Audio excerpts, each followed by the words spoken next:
Hello, ladies and gentlemen, boys and girls. I am Sir Worldwide. And again, I want to thank all my loyal subscribers for subscribing to Sir Worldwide YouTube channel.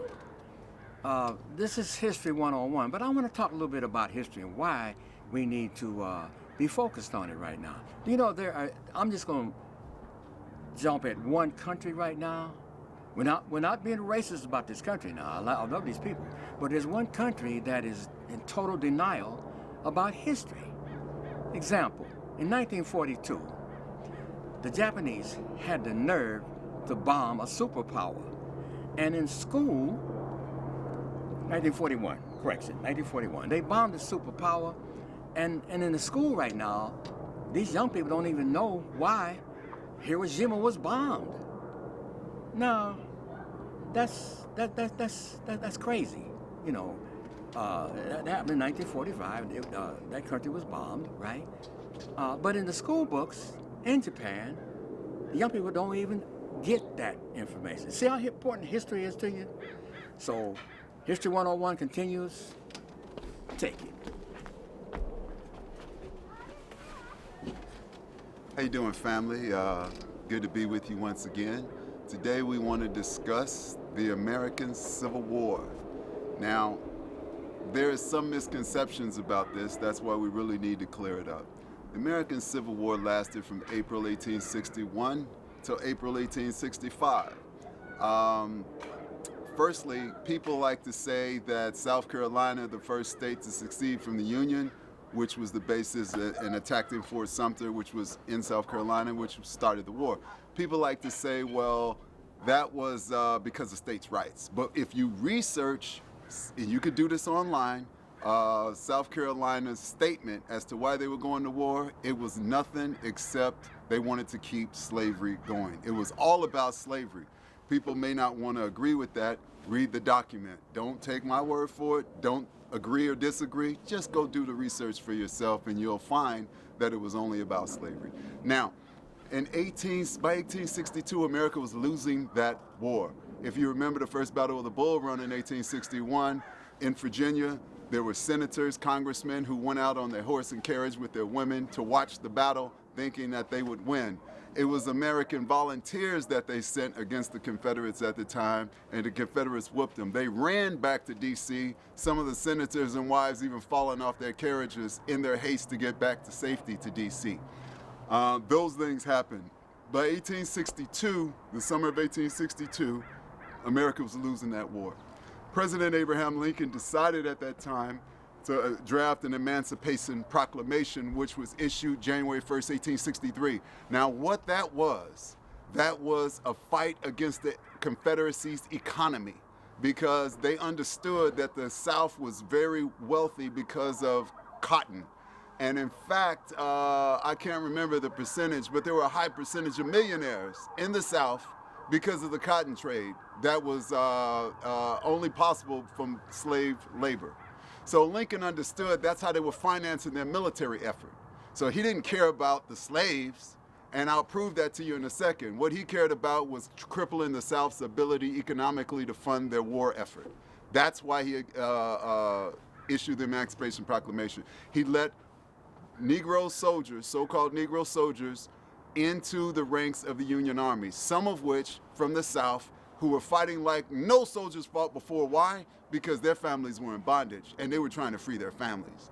What happened was they freed all of the people via the Emancipation Proclamation and conquered Southern territory.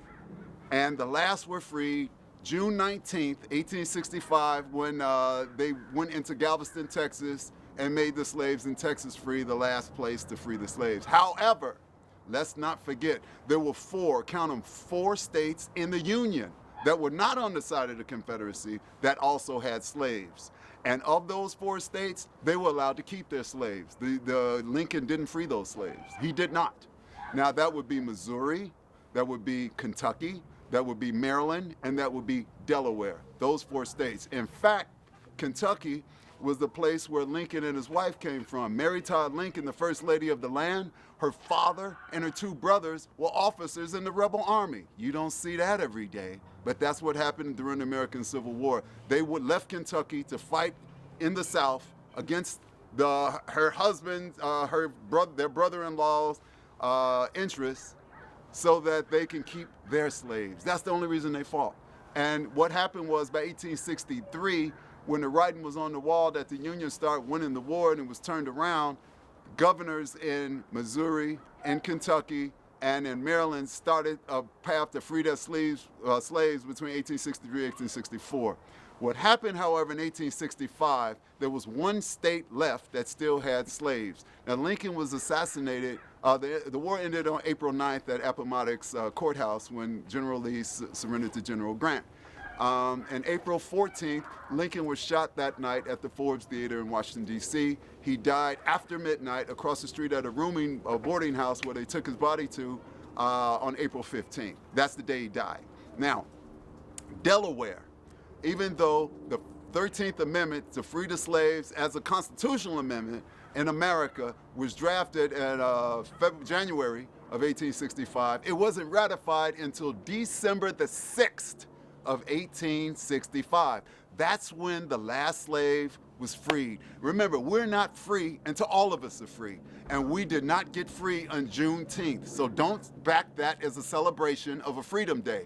That's only the day that the last people in the Confederacy were freed. But those in the Union weren't freed until December 6, 1865. That's when the 13th Amendment was ratified, and that is when the state of Delaware, the last state, which is the first state in the colonial period, that's the last state that freed slaves. Lincoln was dead in his grave. What is that, about 9-10 months? Well, April, May, June, July, it was about 9 months or so, and they were still slaves in the United States of America. So Lincoln did not free you. Stop with that nonsense. He only freed the slaves and conquered Confederate territory, and the only reason he did that was because to cripple the South's ability to finance their war effort.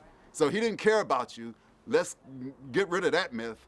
And he was dead and gone a good 8-9 months before the 13th Amendment freed the last slaves in the state of Delaware, December 6, 1865. That's when we were all free, not the day before. So let's get that out of our minds. Then, of course, 1863, when he introduced the Emancipation Proclamation, it's also the same year he ordered the slaughter of at least 38 braves in the Lakota tribe when they were fighting that war. Lincoln was no saint. Let's not paint him out to be, okay?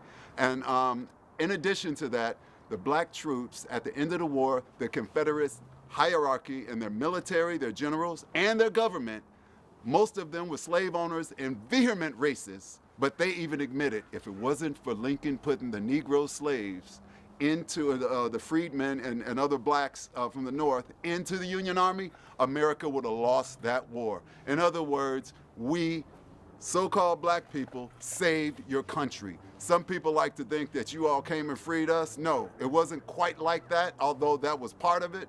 But the real thing was you all couldn't have done it. You couldn't have defeated the Confederates, in fact, without our help. That's not in my opinion. I was born 99 years after the war ended. That's in the opinion of the Confederate generals that fought the war at the time, and that's in the opinion of the Confederate hierarchy of government who owned slaves and hated black folks, but they said, yeah, without participation of so-called Negro soldiers, America would have lost the war. Now, let's also remember one last thing.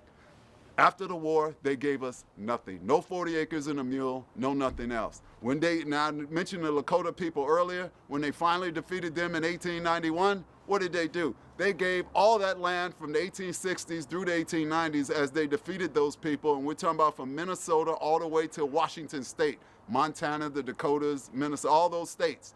They gave that land to immigrants from Germany and Scandinavia. Those people are still there today. You can see an